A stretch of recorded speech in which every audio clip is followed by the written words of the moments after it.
Hey everyone, we're here to talk about X-Men Days of Future Past, and we have a lot to say about this movie, so we're not going to waste any time. Andrew, why don't you tell the folks at home about this movie? Okay, well, the year is 2023, and the world has been taken over by deadly robots called Sentinels, whose prime directive is killing both humans and mutants.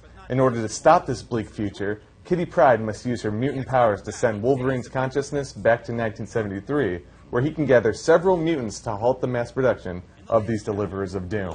If not, we are all in trouble. Yikes. Shea, that is a really condensed version of what Yes, this it is. movie is, but in spite of that, what did you think? I'm going to make a very big, bold statement here. I think this is the best Marvel Comics movie yet. Wow. I actually enjoyed this more than The Avengers, which you and I both really liked. Yeah. I think it's fun when it needs to be. It's dark and violent when it needs to be. And also, you know, it's they get to show these awesome displays of power. There are great scenes where you're just amazed by what the X-Men can do, and I think a lot of us have been waiting for that for a long time. Oh, yeah.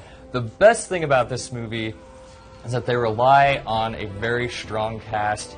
You know, they have their strongest actors out front, so you see a lot of, you know, Hugh Jackman, obviously, but Jennifer Lawrence, Michael Fassbender, and James McAvoy as well. They really rely on those guys to carry the movie, and they kind of put some of the actors from the older X-Men movies to the side, Yeah. but it works. I was really, really impressed with this movie. What did you think? Yeah, I think by far this is the most ambitious comic book movie we've seen so far, next to probably The Avengers, and it just nails it. I mean, we've seen sequels from Thor, Captain America, Spider-Man, Iron Man, and they all kind of have similar beats. We know what's going to happen to all these heroes and stuff, but this just sets the precedent right from the very beginning that no mutant is safe, and I think it really keeps you on the edge of your seat. And I really haven't experienced something like that since probably The Dark Knight.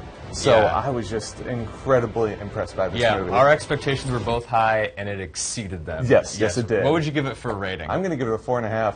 I'm giving it a 4.5 here. I would actually give it a 4.75 if I could, but I don't really know how we can really do that. Anyway, to read Andrew's review of X-Men Days of Future Past, check out St. Joe Live and Friday's edition of the St. Joseph News Press, or go online to stjoelive.com. In the meantime, I'm Shea Connor. I'm Andrew Gogg. And go see Days of Future Past. Do it.